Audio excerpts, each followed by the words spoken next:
सदस्य पुष्पबहादुर शाह।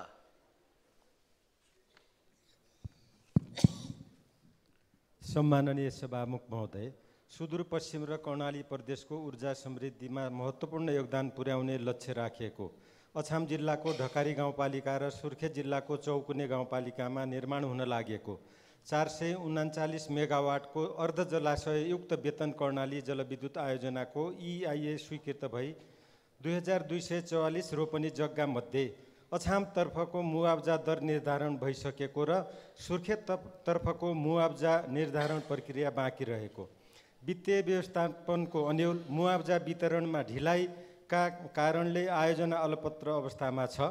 आयोजनाको विद्युत खरिद बिक्री सम्झौता PPA हालै स्वीकृत भइसकेको छ।